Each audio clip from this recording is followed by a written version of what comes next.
अगर आपको इस world cup fantasy football game खेलना है तो आप विजन 11 पे फैंटेसी गेम खेल सकते हैं। और उसके साथ साथ आप टेलीग्राम चैनल एक्सपर्ट्स कॉर्नर भी ज्वाइन कर सकते हैं, जहाँ पर आपको फैंटेसी गेम रिलेटेड सारी एक्सपर्टीज मिलेगी और आपको गाइड किया जाएगा कि आपकी टीम कैसे बनानी। अगर हम ब्राजील वर्सेस स्विट्जरलैंड की बात करें तो एक्सपर्ट्स कॉर्नर की मदद से लोगों ने 16 लाख के ऊपर तक का प्रॉफिट कमाया। अगर आप रेफरल कोड इस्तेमाल करते हैं तो 5 लकी विनर्स को 1000 रुपए तक के गिव अवेज भी मिलेंगे। और ईसी फुटबॉल कोड का अगर आप इस्तेमाल करते हैं ज्वाइन करते समय तो 300 रुपए तक का कैशबैक भी आपको मिलेगा। तो लिंक जो है विजन 11 का और एक्सपर्ट्स कॉर्नर टेलीग्राम चैनल का मैं डाल दिया है डिस्क्रिप्शन में। जाएं, डाउनलोड करें और खेलें और एंजॉय करें football fantasy game. Argentina qualify कर चुकी है राउंड ऑफ 16 में और काफ़ी स्पेक्टेकुलर फैशन में। मेरे हिसाब से बहुत ही ज़्यादा कमांडिंग और कन्विंसिंग परफॉर्मेंस पोलैंड को एक तरफा लताड़ दिया है, and specially in the second half. एक थोड़ी सी नर्वसनेस ज़रूर हुई थी हम सबको जब लियो मेसी ने वो पेनल्टी मिस करी एंड वॉइशेक शेज़नी। आप लोगों ने अगर हमारा व्यू स्पोर्ट पे देखा हो प्रीव्यू तो उसमें हमने कहा था कि शेज़नी को अपनी फैंटेसी टीम में आप रखिएगा तो उसका फ़ायदा आपको बिल्कुल। ज़रूर मिला होगा। और जैसा जो भी हमने पिक्स मतलब उसमें डिस्कस किए थे और हाई रिस्क हाई रिवॉर्ड में जूलियन अल्वारेस थे हमारे, तो उन्होंने भी परफॉर्म किया, आज गोल स्कोर किया। तो और ऑल इन ऑल एनजो एक फर्नांडिस थे अनंत के, मुझे याद है। क्रेजी। एंजो फर्नांडिस थे, उन्होंने भी बहुत अच्छा आज एक असिस्ट दिया और ओवरऑल उनका इम्पैक्ट बहुत अच्छा था गेम पे। तो all in all a brilliant performance. Messi was absolutely flying in the second half, everything what a Argentina fan would love to see. और जैसा अभी स्ट्रीम से पहले हम बात कर रहे थे, रक्षित भाई ने कहा फ्रॉम गेटिंग नॉकड आउट, ऐसा लग रहा था from getting knocked out to facing France best case scenario, अब topping the group and facing Australia. क्योंकि हम थोड़ा सा एक बार ये डिस्कस करेंगे, फिर बाकी मैचेस पे भी एक बार टच कर लेंगे हल्का सा कि क्या हुआ आज।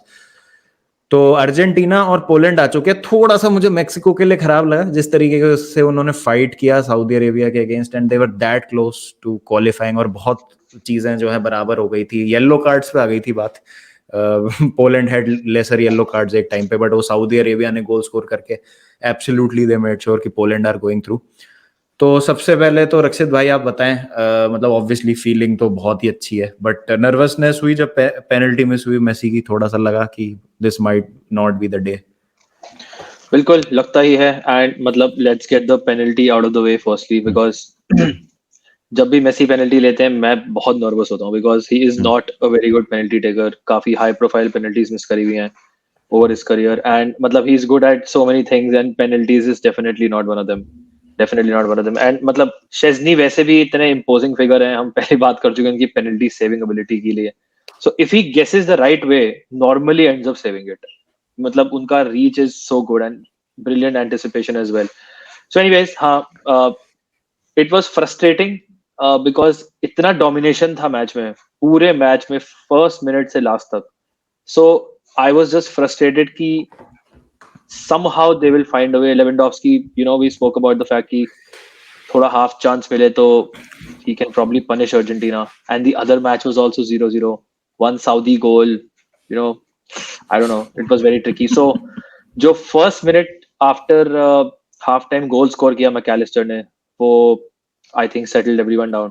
But this was a very different match as compared to जो मेक्सिको का मैच था, जिसमें Argentina were very very poor पूरे मैच में until that Messi goal. इसमें the domination as you mentioned was complete. उसके we can discuss क्यों ऐसा था, but overall I think once the first goal went in, even actually before the first goal, the performance was so strong कि मुझे लग रहा था कि it's only a matter of time. Especially जो पोलैंड के tactics थे, उनसे तो मतलब they were never threatening at all, बिल्कुल भी नहीं थे. So I think it was a well deserved win and probably should have won by like 3-4 goals. हाँ, बहुत अजीब सी परफॉर्मेंस थी पोलैंड की। मतलब ऑब्वियसली अब आप बोलोगे क्वालिफाई कर गए तो वॉट एवर इट टेक्स उस हिसाब से तो सही था, but neither they're sitting in a deep block और ना ही वो बहुत ज्यादा अटैक करने की कोशिश कर रहे थे। बस एक सेट पीस से जो वो ग्लिक को अपॉर्चुनिटी मिली थी, जो उन्होंने एक हेडर मारा था, बट वो एक स्निफ ही कहूंगा मैं उसको कोई क्लियर कट चांस नहीं बोलूंगा। उसके अलावा मुझे कुछ मतलब ये भी याद नहीं कि अगर पेनल्टी बॉक्स में भी आई हो पोलैंड अर्जेंटीना के और कुछ वहां पे उन्होंने क्रिएट करने की कोशिश की हो। मेसी वाज वेरी अनलकी मेरे हिसाब से, तो he should have got a goal at least. वो जिस तरीके से वो मतलब he was running at the back line of Poland, he was absolutely brilliant. और जैसा आपने बात की कि क्या आज सही हुआ, तो I think it was brave to drop Lautaro मेरे हिसाब से. आई थिंक आप एक यंग जूलियन अल्वारेस पे एक नॉकआउट गेम की जब आप जिम्मेदारी दे रहे हैं, जो कि सिटी में लेट्स बी ऑनेस्ट अच्छा खेलते हैं, वो अच्छा खेलते हुए आए हैं रिवर प्लेट से, फिर सब कुछ अच्छा है, लेकिन वो अभी भी स्टार्टर नहीं है मैन सिटी में, मैं ऐसा कहूंगा, और उनको बहुत ज्यादा गेम टाइम भी नहीं मिला है. तो लोटारो को आपको लगता है थोड़ा हार्श था? बिकॉज रेट्रोस्पेक्ट में तो अभी डिसीजन बहुत ही औसम लग रहा है, क्योंकि जूलियन अल्वारेज ने बहुत ही सही खेला और ब्रेव डिसीजन था, और उन्होंने गोल भी स्कोर किया. उस गोल के अलावा भी उनकी जो चैनल्स में वो रन बना रहे थे, और वो एक मैं कहूंगा जो शेप था पोलैंड का, बहुत ज्यादा कॉम्प्रोमाइज हो रहा था अल्वारेस के रन्स की वजह से. तो do you see this in the long term? मतलब अब से गेम्स में आप देखोगे कि अल्वारेस गिवन द प्रेफरेंस या लोतारो को ड्रॉप करना हार से, आप क्या मतलब how do you see all of this? It's difficult to say कि was it because he wanted to kick Lautaro's ass and give him a shake him up कि भाई your position is not safe, or was it tactical? So I think perhaps the right answer is somewhere in the middle. Lautaro has been poor, मतलब especially Mexico के against he was extremely anonymous. But also I think ये match ऐसा था जो he was also expecting a low block from Poland, and as you mentioned it was not a low block, या फिर एक poorly executed low block था, because they were finding so much space. And one thing जो last match में आई pointed out कि जो width नहीं था इस मैच में, दे जस्ट इंश्योर्ड कि हाँ they were playing with lot of width. So Acuña on one side, Di Maria on the other side, and they switch flanks also बीच बीच में, इंश्योर्ड कि एटलीस्ट फ्लैंक्स पे काफी विड्थ था. But I think Julian Alvarez is someone जो he makes very good runs behind the defense. So overall अगर आप प्रोफाइल की बात करें बहुत ज्यादा डिफरेंस नहीं है लोटारो और उनमें. But I think because Lautaro was struggling with his confidence and Julian Alvarez मतलब heading into the tournament also, जो warm up match हुआ था UAE के against, he was very very good. So I think जो manager है स्कैलोनी वैसे भी काफी मतलब ही समवन जो काफी चेंजेस करते हैं फ्रॉम मैच टू मैच. अभी काफी लोग मेंशन कर रहे हैं कि अर्जेंटीना और समवन जो why are they making 4 changes, लिजांड्रो Martinez क्यों बाहर चलेगा, क्रिस्टियन रोमेरो क्यों आ गया, ऑल दोस थिंग्स. बट हमेशा से ही स्कैलोनी ऐसे ही है. Even during Copa America, he used to make minimum 2-3 changes in every match. तो वो थोड़ा सा you can say कि tactically bent of mind से read करते हैं हर मैच को. Maybe that is one of the reasons why Julian Alvarez started. But next match against Australia, your guess is as good as mine. I won't be surprised if Lautaro comes back, but based on the current performance, I think Alvarez should retain his spot. Horses for courses वाला थोड़ा सा approach है उनका, कि जिस तरीके से opponent setup होगा और जो करना है. बट ठीक है, आई think it was spot on आज का जो प्लान था उनका. बाकी ज्यादा डिटेल में जाएंगे नहीं, बिकॉज मतलब ऑब्वियसली अब एक एक चीज को हम करेंगे तो उसमें बहुत ज्यादा डेप्थ में चले जाएंगे कि what's the best midfield. Because जैसा रक्षित भाई ने कहा, गेस करना काफी मुश्किल है, but midfield of De Paul, Mac Allister and Enzo did wonders today. अब वही है, क्या आपको थोड़ी सी फिजिकल मिडफील्ड चाहिए होगी when you go deeper into the tournament, when you play a backline of से अ वैन डाइक, अ डी लीट और डिवराय, इस तरीके की अगर आप खेलेंगे बैकलाइन, तो क्या आपको वहां पे एक होल्ड अप और थोड़ा सा और फिजिकल स्ट्राइकर लोतारो चाहिए होगा? तो वो सब टैक्टिक्स हम डिटेल में बाद में डिस्कस करेंगे. बट एक बार हम दूसरे मैचेस पे और दूसरा आज जो बाकी एक्शन हुआ, क्योंकि वो भी काफी इंटरेस्टिंग था, उस पे नजर डाल लेते हैं. तो जैसा मैंने आज सुबह आपको बताया था कि नेदरलैंड सेनेगल ग्रुप ए से आ चुके हैं. हमको अब जो थोड़ा शेप ले चुका है, round of 16 England USA group B से आ चुके हैं. Here is the confirmation. Argentina Poland are through. Argentina have topped the group, और दिस मींस कि Argentina will face Australia and France face Poland. लेकिन ऑस्ट्रेलिया, रक्षित भाई, अभी ना पता है क्या, in this World Cup, we have come up with the term that Denmark were the most overrated, underrated team.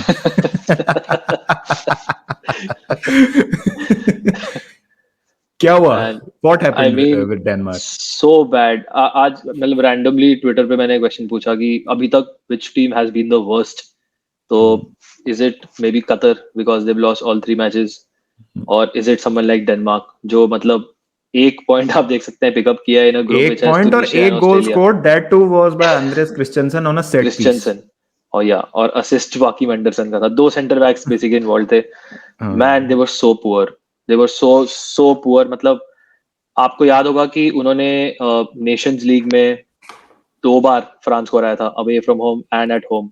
and they are a team जो qualifiers में I think they won 9 of their 10 qualifiers or something like that, and they were in imperious form. पूरा मतलब उनका जो setup था was a very well oiled unit basically. But starting से ही they never looked like scoring goals. पहले match में against Tunisia they never looked like scoring goals. France के against again they were very negative, playing for a draw, which is to be honest understandable. रक्षित भाई, in the 10 qualifiers, मैंने अभी खोल लिया table, they just conceded 3 goals, scored 30 My goals, God. Wow. won 9 games and lost 1. 27 points out of available 30 points. मतलब ये उनका performance था। और जैसा आपने कहा कि ये क्या बोलते हैं, इनका नेशंस लीग में भी परफॉर्मेंस सही था, तो बट अगेन जैसा आप देख सकते हैं यहाँ पे, what went wrong is basically they could not score goals.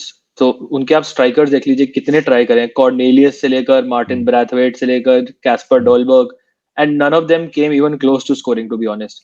And creativity wise भी I think Eriksen was I think very disappointing. Hojbjerg ने फिर भी decent I think protection offer करी बैक फोर को, बट आपको लगता है कि उससे नहीं, ये क्या बोलते हैं, कंडीशन से अडेप्ट नहीं कर पाए? It's difficult to say. I mean, बाकी European nations, it's very difficult to say because some have really played well, some have not. एक तो मतलब थोड़ा डेनमार्क में, you know, मतलब I was reading मतलब एथलेटिक में कि the जनता जो है, they're not very enthusiastic about Qatar, you know, because of the whole ethical issues. तो जो पूरा मूड है डेनमार्क में वो ही बहुत ज्यादा मतलब वो नहीं है. तो 70% people did not even want कि टीम जाए एक्चुअली कतर में खेलने. सो थोड़ा सा मुझे लगता है कि उसको भी it might have impacted, you know, the team कि the country is not really behind them. This is a World Cup we should not be in. Protest के लिए उन्होंने वो black jerseys डिजाइन करी थी. So I don't think their minds were fully in it. I think something is going wrong. So multiple reasons हैं, but primarily तो मतलब they just could not score goals, and only Maila, Christensen, the wingbacks, the fullbacks, they were the only source of creativity. Otherwise nothing came from the midfield, front players, absolutely nothing. Deserve to go out. बिल्कुल. Big ups to Australia यार, they took their opportunity और Tunisia को हराया. Big ups to Tunisia man. Tunisia और बढ़िया मतलब France को हराया, although France had 9 changes, but ठीक है, a win is a win. They leave the tournament with their. काफी लोग कहते थे फ्रांस की सेकंड टीम भी काफी अच्छी कर जाएगी in the World cup, but that's clearly not the case. Clearly not the case. बिल्कुल. बट या I mean I was glad when that goal was offside. So Tunisian fans had celebrated. So that was a good moment.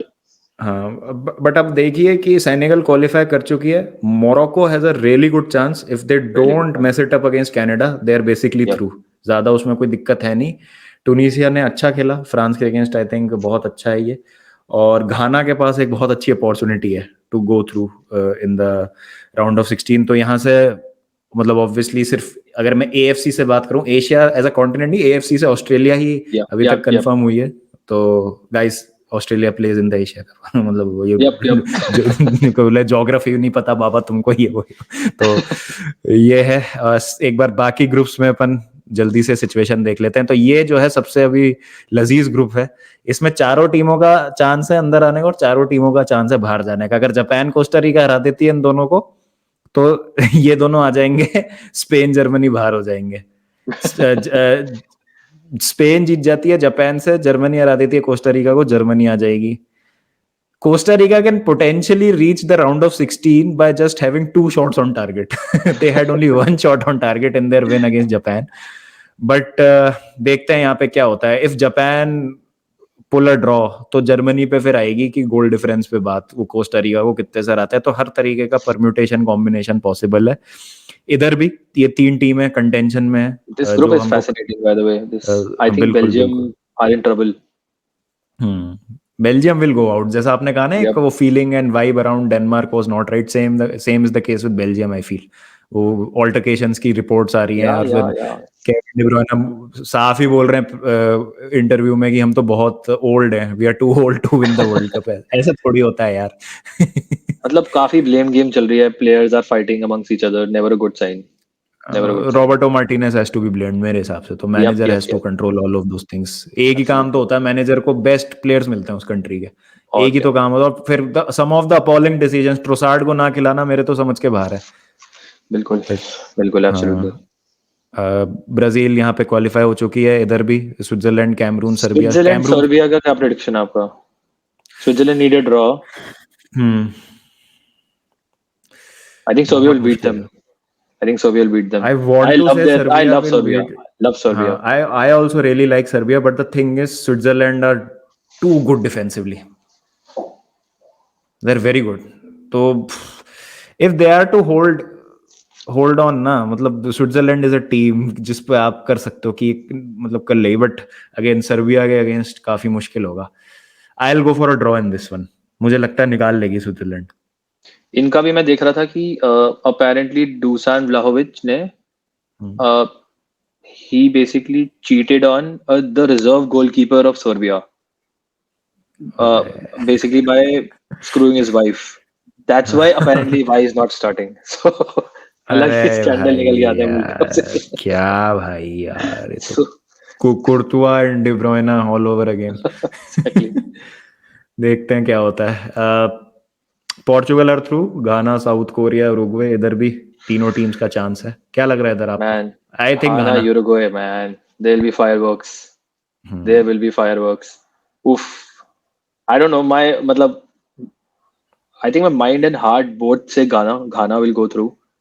But there is just something in my head which says कि कुछ Luis Suarez shit hosiery की वजह से once again Uruguay might go through। कुछ ना कुछ तो nonsense करेगा वो, मुझे लग रहा है इस मैच में ना। ये तो मतलब fireworks will be there, like cards and aggression, violent tackles, fights। Oh man, this will be awesome, awesome, this will be awesome। मजा आएगा एक बार राउंड अप करेंगे ना, जब पूरा हो जाएगा उसमें काफी मजा आएगा। तो guys do let us know comment section में आपको क्या लगता है, and who was your man of the match. मेरे हिसाब से तो it was Leo Messi for Argentina. Rakshit भाई, who was your man of the match? मेरे मैन ऑफ द मैच थे Enzo Fernandez. I think he was amazing. मतलब इतना सही परफॉर्मेंस था उनका, and this midfield of De Paul, McAllister, Enzo completely suffocated this Poland team। And उनका जो off the ball movement था, मतलब the way they got the ball back, मतलब चांस ही नहीं दिया पोलैंड को काउंटर का। लेवेंडोव्स्की के पास बॉल ही नहीं पहुंचने दी। And Enzo Fernandez, man, every time जब बॉल आती थी उनके पास, his choice of pass was like immaculate। So he was just so good, so good। मतलब I can just watch his like passes all day। Simple लगता है देखने में, बट वो कहते हैं ना FIFA pass just makes the right pass every time, just like someone like Pedri, for example। So Enzo Fernandez is a huge I think addition is Argentina squad में, and I would love to see him play all the knockout matches जितने भी हैं basically। So he's my man of the match। बिल्कुल बिल्कुल। तो guys आप अपने भी मैन ऑफ द मैच बताएं, और आपके क्या थॉट्स हैं about Denmark getting knocked out and जो भी आज मैचेस होंगे उनके। चलिए फिर मिलते हैं आपसे नेक्स्ट वीडियो में। व्यू स्पोर्ट पे जरूर चेक कीजिएगा, हम फैंटेसी रिलेटेड वहाँ कंटेंट बनाते हैं, काफी मजा आता है, डिस्कशंस होती हैं, तो चेकआउट कीजिएगा। और गाइज सिर्फ 2 दिन का खेल बचा है ग्रुप स्टेज का, फिर नॉकआउट स्टार्ट हो जाएंगे, तो वर्ल्ड कप ज्यादा नहीं बचा है। एंजॉय कीजिए ये, बिकॉज ये फिर 4 साल बाद आएगा। चलिए मिलते हैं फिर, bye bye, take care everyone.